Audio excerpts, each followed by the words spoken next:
Hermanas y hermanos cooperativistas, iniciamos otro ciclo de conversaciones a través de nuestras redes sociales.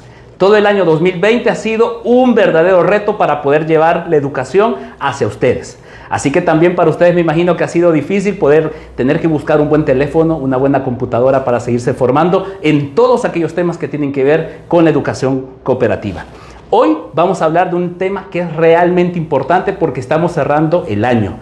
Y ya después de habernos comido las uñas, saber si nos alcanzaron las chirilicas o no nos alcanzaron, vamos a tocar un tema realmente importante y de gran envergadura, que es educación financiera ante incertidumbre 2021.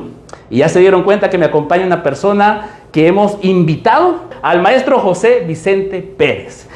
Tengo acá información referente a usted, licenciado en Administración de Empresas. Así es. Con maestría en Recursos humanos y el desarrollo que ha tenido usted a través de la formación de ese talento humano. Pues ahora vamos a formar a nuestros asociados y asociadas. Bienvenido a lo que es Catiusa DRL. ¿Qué tal? Un mensaje, por favor, para nuestros compañeros y compañeras que nos sintonizan a esta hora.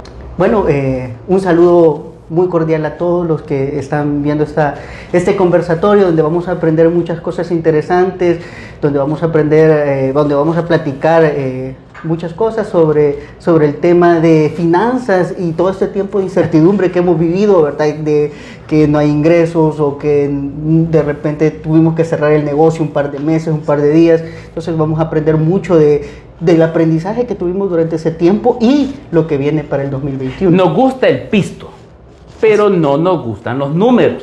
Sin embargo, los números son importantes. Quiero iniciar haciéndole una pregunta. En El Salvador, nuestra población, ¿será una población de ahorrantes o una población de consumidores? ¿Qué somos realmente? Pues fíjese que hablando de ese tema, hay muchas estadísticas que nos hablan de que nuestro país lastimosamente no tiene una cultura de ahorro. Lastimosamente, según indicadores del Banco Central de Reserva, hay 21.5% de libretas de ahorro, cuentas de ahorro. Es decir, 1 de cada 4 salvadoreños tiene una cuenta de ahorro. Y dentro de ese 24%, hay personas que no la usan. Estamos hablando que un grupo de 10 personas, una familia promedio, solo 2 personas tendrían una cuenta de ahorro. Así es. O tendrían una cuenta con dinero. ¿Verdad? Porque usted puede tener ahí la libreta. Sí. O la tarjeta y no tener nada. Así es. O sea, tenemos 2 de cada 10 que tienen una tarjeta y probablemente 1 de cada 10 tenga dinero en esa tarjeta. Imagínense qué tema más importante. ¿Esto del ahorro será realmente necesario? Y quiero hacer esta pregunta en función de los jóvenes y profesionales jóvenes. Estábamos hablando incluso, pues usted es un profesional que viene de lo que llamamos esa generación millennial, ¿verdad? Los que dicen que no ahorran.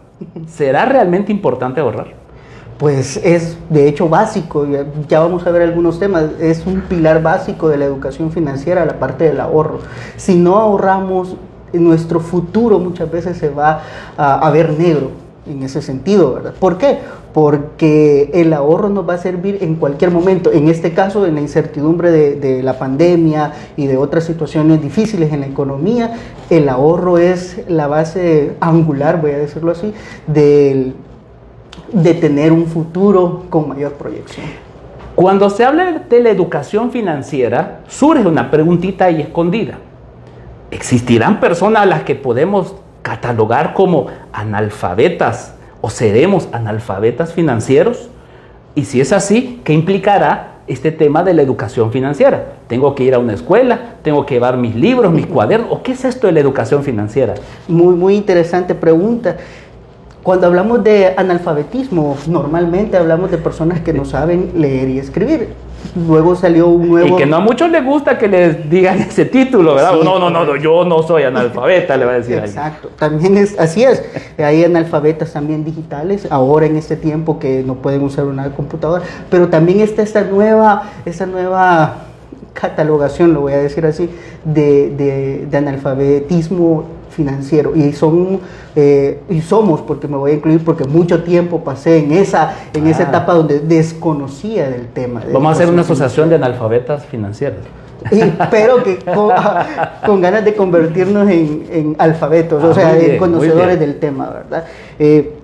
le decía que el analfabetismo financiero es cuando desconocemos qué son los productos financieros, cuando nos llaman de repente un vendedor de tarjetas de crédito y nos empieza a decir muchas cosas sobre las tarjetas de crédito. Mire, va a tener ese beneficio, no va a pagar eso, no va a pagar lo otro. Sí, nos cuentan todos los beneficios, pero está la contraparte, comisiones, tasas de interés, recargos y todo eso que desconocemos y que al final cuando entramos a esta vida con tarjetas de crédito o con préstamos personales o con otros diferentes tipos de productos financieros, nos encontramos con la encrucijada luego de 1 año, 2 años, de que estamos sobregirados. Entonces, nos encontramos con esa situación que en el país, por ejemplo, hay una encuesta que salió en el Banco Central de Reserva también en 2016, que nos habla de que de 20 puntos, que era la máxima sobre educación financiera, ¿En cuánto está El Salvador? ¿En cuánto está? Está en el 10.29 de ese promedio. Y a nivel... El 20, perdón, es como que 20, si tuviéramos 10. Exacto. Entonces el 10 punto y algo es como sería un 5.1. Reprobamos. Muy bien. Y en el área latinoamericana, yendo del último hacia arriba. Hoy nos va a asustar. Bien. Siéntese, por favor, por el dato que nos van a dar en este momento. A ver, díganos. Somos el tercer lugar de abajo hacia arriba en índice de conocimiento sobre educación financiera. Es decir, solo estamos arriba de Haití, que tiene 18 puntos, Nicaragua 20 puntos y nosotros 21. Diríamos entonces que estamos en un problema sobre educación financiera. Sí, Quisiera hacerle una pregunta. ¿Será bueno aprender la educación financiera ya con una carrera universitaria, un técnico o desde pequeñas y pequeños? No, de hecho es una de las grandes problemáticas de nuestro sistema educativo, ¿verdad? Que nos enseñan a contar, nos enseñan a sumar, nos enseñan a multiplicar, a dividir, sacar raíz cuadrada, polinomios, nos enseñan una serie de datos, de información muy interesante, pero ya nuestra realidad en finanzas es nula o muy, muy baja la educación en finanzas. No nos enseñan qué es un préstamo personal, qué es la tasa de interés. Uno piensa en la taza de exacto, café, uno ¿verdad? piensa en una taza de café o algo, pero cuando hablamos de interés de que me gusta algo, pero cuando hablamos de interés o ya vamos a ese punto de conocer recargos o de repente vemos que en nuestra cuenta de ahorros nos cobran un recargo y no sabemos por qué. Entonces, yo creo que aparte de conocer sobre matemática pura, voy a decirlo así, también nos tienen que enseñar desde pequeños la parte financiera, cómo educarnos en esa parte. Y qué tema tan interesante, porque esa es una de las cosas que nos separa a las cooperativas de ahorro y crédito de los bancos. Muchas personas nos confunden, pero justamente allá ha tocado usted temas sensibles e importantes que de repente uno se asusta, ¿verdad? Me imagino que alguna ocasión usted ha escuchado de alguien, porque si está en Cactiusa DRL, dudo que le esté pasando esto, pero usted ha escuchado de alguien que le llevan hasta el sofá, la refrigeradora y el televisor por todas esas cuotas acumuladas que de repente tenemos ahí guardadas. Sí. Bueno, quisiera hacerle una pregunta. Hay otro concepto que estábamos platicando con usted, esto de la seguridad financiera. ¿Qué es eso de seguridad financiera? Bueno, seguridad financiera viene básicamente de la forma en la cual podemos ser libres de usar nuestro dinero. En forma sencilla y práctica, seguridad financiera es que yo tengo la capacidad de usar mi dinero como yo quiera, cuando quiera y como quiera. ¿Por qué? Aquí viene el por qué. Porque no estoy atado a dos grandes amenazas que siempre andan rondándonos. Dos palabras importantes: libertad y no tener ataduras. Exacto. Son dos palabras que normalmente las hemos utilizado para otras cosas. Pero en el mundo financiero yo he escuchado hasta seminarios de personas que les ponen título cómo tener libertad financiera. Y me parece que esta es una temática importante porque fácil es para una institución que da préstamos, ¿verdad? Nada más colocarlos. Exacto. Sin embargo, en su cooperativa siempre buscamos la educación para que usted piense en el futuro, no solo de su persona, sino también de su familia. Y quisiera que nos embarquemos a esta preguntita. ¿Qué tendríamos que hacer o dejar de hacer para poder establecer esta seguridad financiera? Ok. Primero, lo básico que tenemos que hacer es saber en dónde estamos parados, saber cuántos son nuestros ingresos, saber cuántos son nuestros gastos y saber cuáles son nuestras deudas. Espéreme, maestro, licenciado, doctor.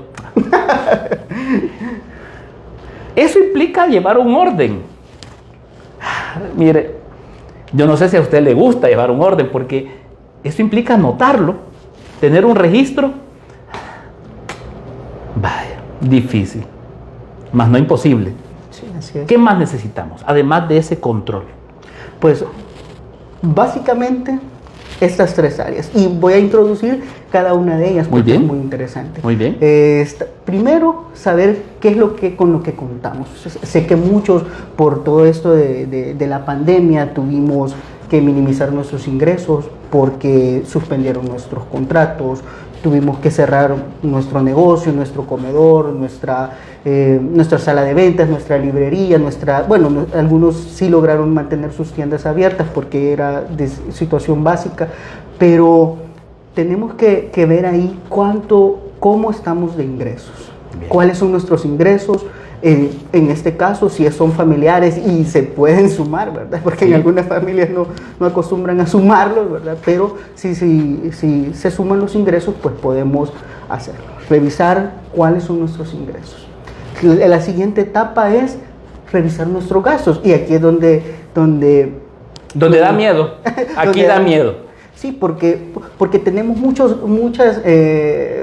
gastos que hacemos que no nos damos cuenta. Por ejemplo, de repente decimos, ay, tengo ganas de tomarme un café, o quisiera comerme un pastelito o algo así. Y son gastos que le llaman en el área financiera. Siento que me está hablando a mí, fíjese. No, bueno, que le llaman gastos hormigas. Sí. ¿Qué son los gastos hormigas? Pues básicamente son aquellos gastos que no nos damos cuenta que hacemos. De repente nos gusta algo y lo queremos comprar, de repente buscamos o una gaseosa, o si somos amantes de la gaseosa, o de repente amantes de otro tipo de bebidas, decimos, no, este fin de semana voy a ir y voy a disfrutar con mis amigos y voy a hacer esto, o cualquiera de esas situaciones. Son esos gastos que no están presupuestados, que no entran en la parte de alimentación, vestuario, vivienda, todo eso que es lo primordial para la vida, no ingresa. Entonces gastamos una parte de eso, pero aquí viene, la educación financiera nos lleva a decir, bueno, estos son mis ingresos y estos son mis gastos, y tengo un buen porcentaje de gastos que no veo. De repente ando $20, decimos, alguien se los llevó, de repente, y le pedimos hasta el chucho que los devuelva. Exactamente. Muy bien, si es probable que le ha pasado a usted. Así es, decimos en la mañana, si yo tenía $20, ¿a dónde se fueron? Pues se fueron en esos gastos hormigas, ¿verdad? Que ¿verdad? Muchas veces minimizan nuestras oportunidades de crecimiento. Bueno, yo los he identificado, esos gastos hormigas aquí los tengo cargando, los he identificado muy bien, pero que efectivamente se vuelve importante. No es que no lo pueda hacer, es saber a dónde está esa moneda o ese billete, a dónde lo fuimos a trasladar. Que es un tema importante de lo que estamos hablando, y quisiera que tocáramos esa palabrita de la incertidumbre. Vamos a un año nuevo, diferente, y no me refiero a la celebración de Año Nuevo, sino que a un escenario distinto. Hemos tenido un 2020 de muchos cambios y tenemos que transformarnos. ¿Cómo manejar el tema de incertidumbre para el 2021? Pues básicamente, primero, no tenemos que huir, o sea, no tenemos que tener miedo. Lo primero. Importante, anote por favor, no debemos tener miedo. ¿Por qué? Y aquí viene la razón. Si tenemos miedo, instintivamente, ¿qué hacemos cuando tenemos miedo? Una de dos, o nos volvemos agresivos. ¿Y qué pasa cuando nos volvemos agresivos? Por tanta deuda, por tanto gasto, por tanta situación, empezamos a desquebrajar nuestra unidad familiar, que se necesita mucho en los tiempos de incertidumbre. Unirnos como familia es la primera. Yo sé que quizás no tiene nada que ver con finanzas, pero lo básico es la unidad familiar en estos momentos de incertidumbre, ¿verdad? Vencer el miedo, vencer el temor. Y la otra es, otra de lo que hacemos instintivamente es huir. Y salir a veces, corriendo. exacto. Entonces de repente nos llaman de X o Y lugar, no voy a decir nombres. Decirles que no estoy. Dice mi mamá que no está. Exacto. Muy bien. Apagar el teléfono y todo eso. Y esto repercute mucho en nuestra condición financiera, o nos sigue molestando de diferentes instituciones bancarias, financieras o cualquier lugar, o nuestros mismos amigos que nos han hecho un favor, ¿verdad? En algún momento nos genera una mala imagen. Correcto. Una mala imagen. Entonces, evitemos, lo primero en la incertidumbre es evitar tener miedo. ¿Por qué? Porque o nos lleva a ser agresivos y perdemos la unidad, y otra es que nos hace huir, y eso va a ser un problema más adelante. Y también afecta a nuestra salud. Exacto. Y fíjense qué interesante, porque el trabajo grupal, el trabajo de la familia, mientras usted no esté casado y tenga otras responsabilidades, es importante que todas y todos contribuyamos, colaboremos. Y es que eso es una parte importante dentro del espíritu y la filosofía cooperativa. El trabajo cooperativo. La casa al final es como ese barquito que todas y todos mantenemos a flote. Por lo tanto, se vuelve también importante, diría yo, dentro de la educación financiera, que todas y todos seamos partícipes de ciertas actividades. Me permito decir algunas. ¿Cuántos compañeros que nos están viendo en este momento han tomado la canasta del mercado y se han ido a comprar la comida de la semana? Probablemente no sabemos cuánto se invierte, o cuántos hijos e hijas no conocemos cuánto se paga de cable. Exacto. O ahora internet. Muy bien, interesante la plática que estamos teniendo sin duda, y aquí quisiera que caigamos en una pregunta importante. ¿Qué son estos instrumentos financieros? ¿Qué son esto de cuentas? Bueno, las cuentas de ahorro creo que las conocemos pues de alguna manera, pero esto de los depósitos a plazo, ¿será que tengo que ser millonario para tener un depósito a plazo? ¿Cuál es el beneficio o qué gano? Porque aquí muchos se preguntan, ¿yo qué gano? ¿Qué gano con tener una cuenta de ahorro o un depósito a plazo? Muy bien, esto es interesante porque es el pilar de las finanzas.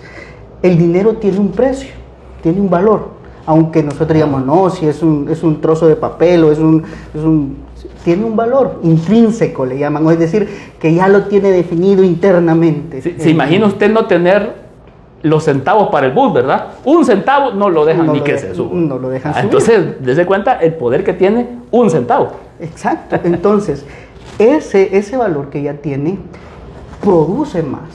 ¿Cómo lo produce? Algo que le conocemos como interés, o lo que hablábamos al principio de la tasa de interés. No regresando, no el instrumento para beber, sino es un porcentaje de valor que tiene el dinero al usarse. Entonces, las cuentas de ahorro y los depósitos a plazo nos ayudan a que el dinero aumente. ¿Cómo? Si, por ejemplo, si nosotros, como hacían antes, ponían los billetes bajo el colchón, decían, ¿verdad? No, la abuela tiene... Ahí vamos a registrar a la abuela. Probablemente usted lo hizo, ¿verdad? Si ahorita se está riendo es porque de seguro lo hizo. Exacto, era una costumbre. Pero ¿qué pasaba ahí? O una de dos. O se le perdía, ¿verdad? Porque llegaba un hijo por ahí medio... el duende que se robaba los billetes. Exacto, o cualquier otro. O agarraba polilla y se le arruinaba. Ah, muy bien. Entonces, ¿qué hace la cuenta de ahorros o qué hace el depósito a plazos? Hace que su dinero crezca, aumente. Por ejemplo, de diferentes tasas. Entiendo o sé, ¿verdad?, de que las cooperativas son una de las que dan mayores beneficios. En este caso, ¿verdad? Usted diga Cactiusa. ¿Puedo decirlo? No, por ejemplo, Cactiusa, por ejemplo, ¿verdad? Lo digo. Tiene de depósitos a plazo 2, 3, 5%, ¿verdad? De acuerdo a la cantidad de tiempo que nosotros tengamos, ¿verdad? El dinero invertido, vamos a generar más ingresos, ¿verdad? De repente $100 se nos van a convertir en 5, en 10, en $20. Poniéndolo así, que en lugar de tenerlo en casa, logremos ganar, invertirlo y llevarlo a un nuevo nivel, ¿verdad? Nuestro dinero, y ahí cuidamos nuestro dinero, porque ahí es una herramienta básica para destruir las amenazas del gasto y de la deuda. Y también disfrutar, ¿verdad? Porque parte de la libertad es poder decidir en qué utilizarlo. Exacto. Quizás quisiera tomar una palabra de Benjamin Franklin. Usted nos dijo, en la escuela nos enseñaban a sumar, restar, multiplicar y dividir. Y decía Benjamin Franklin que el dinero es fecundo, se reproduce, ¿verdad? Y sobre el concepto de los intereses. Y gracias por hacer mención de las cooperativas, porque justamente usted en una cooperativa no es cliente. Usted es copropietario con muchas otras personas y por lo tanto los beneficios no se concentran en pocas manos, sino que se concentran entre todas y todos de acuerdo al esfuerzo que estamos generando. Tanto así que usted se puede dar cuenta que los bancos en el país han pasado de manos privadas a públicas y así, y ahora manos internacionales. Sin embargo, las cooperativas de ahorro y crédito en El Salvador nos mantenemos con más de 50 años de existir en manos de sus asociados y asociadas. Quisiera hacer una última pregunta, la más fuerte de todas. Prepárese, tome agua si necesita, porque le voy a pedir que por lo menos 3 consejos que podamos nosotros trasladarle a nuestros asociados y asociadas. Entendemos que nuestra población es muy heterogénea, pero que nos permitan tener prácticas favorables de educación financiera que podemos hacer desde casa. Muy bien. Primero, entender el concepto de educación financiera. Que simple es nada más un proceso en el cual nosotros decidimos, primero, en saber cuáles son nuestros ingresos, cómo manejar nuestros gastos y cómo manejar nuestras deudas. Simple, ¿para qué? Para tener esa libertad y esa seguridad financiera, para saber decir, tengo $50 y sé que no tengo que ir donde a fulanito de tela dejarle 20, al banco 10 aquí y quedarme solo con 5, 3 o $1 para sobrevivir un mes. La educación financiera nos facilita saber cómo usar esos $50 en el momento indicado, a la hora indicada. Ese es el primero. Y educación financiera no es que tiene que ir a la universidad y graduarse de licenciado en educación financiera. Soy doctor en educación financiera. Exacto, o administración de empresas. No, lo podemos hacer de manera sencilla. Bien. De manera sencilla. ¿Cómo? Primero, establecer un presupuesto familiar, dedicarnos un tiempo de disciplina. Porque la educación, las finanzas o el manejo de finanzas saludables lleva un alto situación de disciplina. De manejar, de saber y de conocer. Eso es una de las primeras cosas, saber cómo nos podemos educar en esta parte. Segundo es conocer un poco sobre cómo están los productos financieros, que puede ser a través de un banco, a través de una financiera o a través de una cooperativa. Elija la cooperativa. Exacto, ¿verdad? Que es lo mejor. Y es por lo mismo que usted manifestaba, que no solo estoy dando mi dinero, sino que soy parte de, ¿verdad? Soy copropietario, soy parte de aquellas personas que están haciendo crecer ese negocio, voy a decirlo así. Entonces, tener en cuenta eso o tener en consideración eso es básico para la educación financiera. Usted puede ver YouTube, hay muchos tutoriales sobre cómo manejar el dinero. Hay unos complicados, pero hay unos completamente sencillos, prácticos, que nos ayudan de manera integral a conocer cómo se hace un presupuesto, el área de gastos, el área de ingresos, cómo hacer la resta, cómo manejar nuestras deudas. Ese es el primer punto para la educación financiera, es saber que es para todos. No es que solo los banqueros o solo los financistas o solo los que hablan de mercado bursátil y cosas raras, ¿verdad? Que uno dice, ¿y eso qué es, verdad? No, es para todos. Muy bien, es el primer elemento importante. Desde el niño, ¿verdad? Sí. Hasta el adulto mayor. Cualesquiera de ellos pueden ser educados en esta materia. Segundo, tener mucho cuidado con nuestros niveles de endeudamiento. Muy bien. Esa es una de las cosas básicas. ¿Por qué? Porque la deuda es voy a decir así, es una cárcel si no la manejamos bien. Una deuda bien manejada nos ayuda y contribuye mucho al crecimiento de nuestro negocio, al crecimiento personal, pero cuando no sabemos manejar nuestras deudas, vamos a tener problemas. Y aquí quiero dejar un tip, que haga esto, vea sus ingresos netos, es decir, su ingreso líquido, lo que le queda al final de todo, y revise cuánto es, a través de una simple división. ¿Cuánto debe?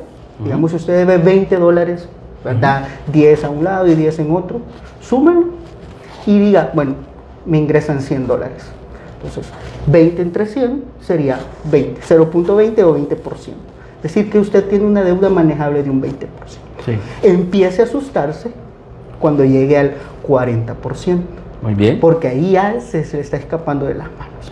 Si ya llegó al 60%, es decir, que de cada $10 que le ingresan, 6 debe, ahí empiece a tomar decisiones radicales en el manejo de Muy su bien. dinero. Ahí hay temas importantes. ¿Un último consejo? Y el último, si debe más de lo que le ingresa, Peligroso. ahí estamos en una situación de crisis financiera.